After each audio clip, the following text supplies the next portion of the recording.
प्रिय दोस्तों नमस्कार। स्टूडेंट एकेडमी अड्डा में आपका बहुत बहुत स्वागत है। आज मध्य प्रदेश शासन स्कूल शिक्षा विभाग एवं मध्य प्रदेश शासन जनजातीय कार्य विभाग द्वारा प्राथमिक शिक्षक के लिए संयुक्त पात्रता परीक्षा 2024 का नोटिफिकेशन जारी कर दिया गया है, जो कि मध्य प्रदेश के प्रतिष्ठित अखबार दैनिक भास्कर में इसका नोटिफिकेशन पब्लिश किया गया है। यह बहुत ही अच्छी खबर है। बहुत ही दिनों से लोग इंतज़ार कर रहे थे कि कब प्राथमिक पात्रता परीक्षा का नोटिफिकेशन आएगा। तो प्राथमिक पात्रता परीक्षा का नोटिफिकेशन आ गया है। सभी को इंतज़ार ख़त्म हुआ है और सभी लोग अपनी तैयारियों में जुट जाएं, क्योंकि पेपर में ज़्यादा समय नहीं दिया गया है। तो चलिए इसके बारे में डिटेल से जानेंगे कि कब क्या होना है, कब पूरा नोटिफिकेशन ESB की साइट पर आएगा, अर्थात व्यापम पर कब नोटिफिकेशन आएगा, क्या क्या डिग्री मान्य होंगी, B.Ed मान्य होगा या नहीं, NIOS मान्य होगा या नहीं, कब पेपर होगा, कब से फॉर्म भरेंगे, इन सब चीज़ों के बारे में अपन डिटेल से समझेंगे। इसके लिए आपको वीडियो अंत तक जरूर देखना है तथा हमारे चैनल को सब्सक्राइब करें एवं ज़्यादा से ज़्यादा वीडियो को लाइक एवं शेयर करें।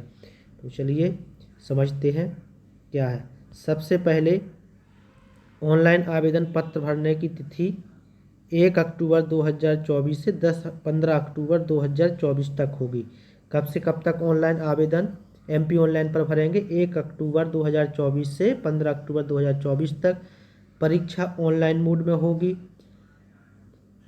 आवेदनों में संशोधन की तारीख होगी 1 अक्टूबर 2024 से 20 अक्टूबर 2024 तक। अर्थात जब अभ्यर्थी फॉर्म भरते हैं तो बहुत लोगों की कुछ ना कुछ गलतियां हो जाती हैं, जिसके लिए संशोधन का समय दिया जाता है। तो 20 अक्टूबर 2024 तक आप संशोधन कर सकते हैं। और जैसे ही लिंक ओपन होगी आप सभी अपना फार्म भरिए। समय के लिए इंतज़ार मत कीजिए कि डेट बढ़ेगी, ऐसा कुछ नहीं होता है। बढ़ती है डेट, ये बात सत्य है, लेकिन कुछ कहा नहीं जा सकता, भविष्य की बात होती है।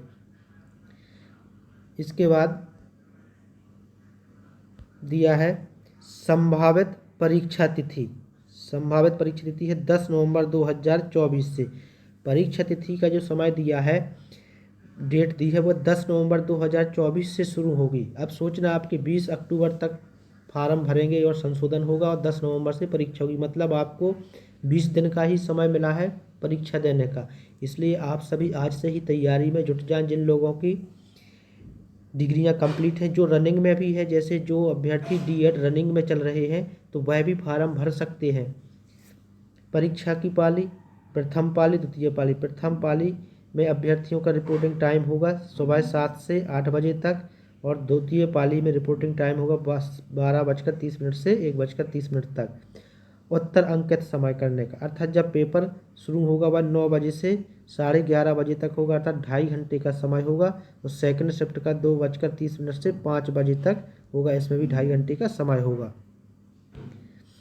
इसके अलावा टिप, प्राथमिक शिक्षक के लिए संयुक्त पात्रता परीक्षा की वैधता आजीवन रहेगी। अर्थात जो अभ्यर्थी इस पात्रता परीक्षा को पास कर लेंगे उनकी पात्रता परीक्षा की वैधता आजीवन होगी। उनको सिर्फ आगे चयन परीक्षा ही देनी पड़ेगी। जिन अभ्यर्थियों ने 2020 की पात्रता परीक्षा पास कर रखी है उनकी भी पात्रता परीक्षा आजीवन है। अगर वह अभ्यर्थी यह परीक्षा देना चाहें तो आराम से दे सकते हैं, क्योंकि वह अपने नॉलेज को चेक कर सकते हैं दोबारा परीक्षा में बैठ करके। प्राथमिक शिक्षक पात्रता परीक्षा वर्ष 2020 में पात्र अभ्यर्थियों को पुनः पात्रता में सम्मिलित होने की आवश्यकता नहीं है।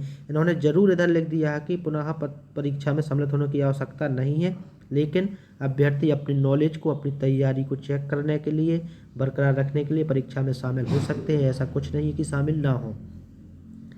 शिक्षक के रिक्त पदों पर नियुक्ति हेतु विभाग द्वारा विज्ञापन जारी कर चयन परीक्षा आयोजित की जाएगी। पात्रता परीक्षा में अर्ह अभ्यर्थियों को शिक्षक चयन परीक्षा में सम्मिलित होना होगा। नियुक्ति के लिए विज्ञापन एवं राज्य प्रक्रिया राज्य शासन के आदेश द्वारा निर्दिष्ट की जाएगी। जो अभ्यर्थी पात्रता परीक्षा पास कर लेंगे उनके लिए चयन परीक्षा का आयोजन किया जाएगा और उन चयन परीक्षा में इन अभ्यर्थियों को शामिल होना होगा, तभी उनको नियुक्ति मिलेगी। नियुक्ति के लिए विज्ञापन एवं प्रक्रिया राज्य शासन द्वारा अलग से जारी की जाएगी। परीक्षा शहर है बालाघाट, भोपाल, ग्वालियर, इंदौर, जबलपुर, खंडवा, नीमच, रतलाम, रीवा, सागर, सतना, सीधी, उज्जैन। अब आप देखिए कि इसमें उज्जैन, रतलाम, नीमच, इन 3 जिलों को, जो पास पास में ज़िले हैं, तीनों को सेंटर बना दिया। इसके अलावा सतना, रीवा, सीधी, इन तीनों जिलों को सेंटर बना दिया। अब बालाघाट, छिंदवाड़ा, छतरपुर, इन लोगों के पास में कोई सेंटर ही नहीं बनाया गया। शहडोल, यह अभ्यर्थी बेचारे 500 800 किलोमीटर दूर एग्ज़ाम देने जाएंगे। कायदे से इनको एक एग्ज़ाम सेंटर छिंदवाड़ा में रखना चाहिए था। आवेदन पत्र भरने की महत्वपूर्ण निर्देश। परीक्षा की विस्तृत नियम पुस्तिका मंडल की वेबसाइट www.esb.mp.gov पर उपलब्ध होगी, जिसमें उल्लेखित अर्हताओं, नियमों, शर्तों एवं अन्य जानकारियों का अध्ययन करके ही आवेदन पत्र भरा जावे। वेबसाइट esb.mponline.gov के माध्यम से आवेदन पत्र भरा जा सकता है। परीक्षा शुल्क। अब परीक्षा शुल्क कितना लगेगा, तो परीक्षा शुल्क के लिए जान लीजिए। अनारक्षित अभ्यर्थियों के लिए 500 रुपये। आरक्षित अभ्यर्थी जैसे कि EWS, SC, ST, OBC जो कि मध्य प्रदेश के रहने वाले हैं और दिव्यांग व्यक्तियों को 250 रुपये लगेगा। ऑनलाइन कियोस्क के माध्यम से ऑनलाइन भरने वाले अभ्यर्थी को ऑनलाइन MP ऑनलाइन पोर्टल शुल्क 60 रुपये। जब MP ऑनलाइन से आप फार्म भरोगे तो पोर्टल शुल्क 60 रुपये लगता है। अतिरिक्त रजिस्टर सिटीजन यूजर के माध्यम से लॉगिन करने पर, फार्म भरने पर पोर्टल शुल्क 20 रुपये लगेगा। विशेष निर्देश दिए गए हैं। विशेष निर्देश में अभ्यर्थी का आधार पंजीयन अनिवार्य होना चाहिए। अभ्यर्थी की आधार से प्रोफाइल की KYC होनी चाहिए। मंडल द्वारा आयोजित परीक्षा में मूल फोटोयुक्त पहचान पत्र लाना अनिवार्य होगा।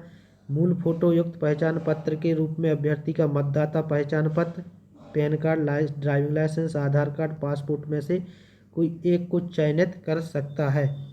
UIDAI के द्वारा सत्यापित या वेरीफाई होने पर ही आधार मान्य होगा। मूल फोटोयुक्त पहचान पत्र के अभाव में परीक्षार्थी को परीक्षा में सम्मिलित होने से वंचित कर दिया जाएगा। तो सभी अभ्यर्थियों को अगर आधार कार्ड लेके जाते हैं, जो अपन सुधार करके डाउनलोड करवाते हैं, या जो आधार कार्ड डाउनलोड करके निकालते, तो उसका आधार वेरीफाई होना चाहिए, अर्थात उसकी KYC होनी चाहिए।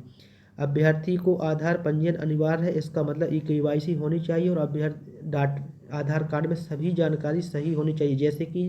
जैसे आपकी 10वीं की मार्कशीट में या 12वीं की मार्कशीट में डेट ऑफ बर्थ है, वैसे ही date of birth Aadhaar card में होनी चाहिए, नहीं तो आपका पूरा डेटा गलत हो जाएगा प्रोफाइल पंजीयन में।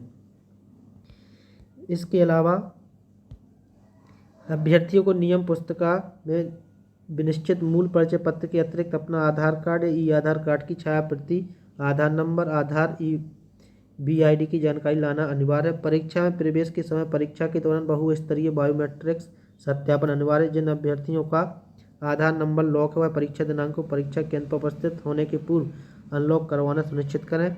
परीक्षार्थियों को परीक्षा की रिपोर्टिंग समय तक परीक्षा केंद्र में प्रवेश की अनुमति होगी। इसके पश्चात विलंब आने पर कोई अनुमति नहीं होगी। जिन अभ्यर्थियों का आधार कार्ड लॉक है वो परीक्षा देने से पूर्व उसको अनलॉक जरूर कर ले, नहीं तो वहाँ पर आधार वेरिफिकेशन नहीं हो पाएगा, तो एग्ज़ाम देने नहीं मिल पाएगा। परीक्षा कक्ष में इलेक्ट्रॉनिक डिवाइस, मोबाइल, कैलकुलेटर वगैरह, डिजिटल घड़ी कुछ नहीं ले जाना है। ऑनलाइन आवेदन पत्र क्रमांक के द्वारा ही ऑनलाइन परीक्षा हेतु आवेदन प्रवेश पत्र प्राप्त कर सकते हैं, अर्थात जो एप्लीकेशन नंबर होगा, जो रजिस्ट्रेशन नंबर होगा, उससे आप एडमिट कार्ड प्राप्त कर सकते हैं। यह सभी बेसिक जानकारी है। एग्ज़ाम ऑनलाइन होगा, कंप्यूटर बेस्ड होगा। परीक्षा में उम्मीदवारों की पात्रता एलिजिबिलिटी पूर्णतः प्रायोगिक है। यह कोई नियुक्ति नहीं दे रही है, इसमें इस पर पात्रता परीक्षा है ये, और यह भी प्रायोगिक है। यह विज्ञापन 27/2024 विज्ञापन का क्रमांक है जो कि जारी किया गया है। तो प्रिय दोस्तों, आपको बहुत बहुत बधाई। आपको इस चैनल पर सब कुछ समय समय पर जानकारी मिलती रहेगी, आपके लिए तैयारी भी कराई जाएगी। बहुत बहुत धन्यवाद।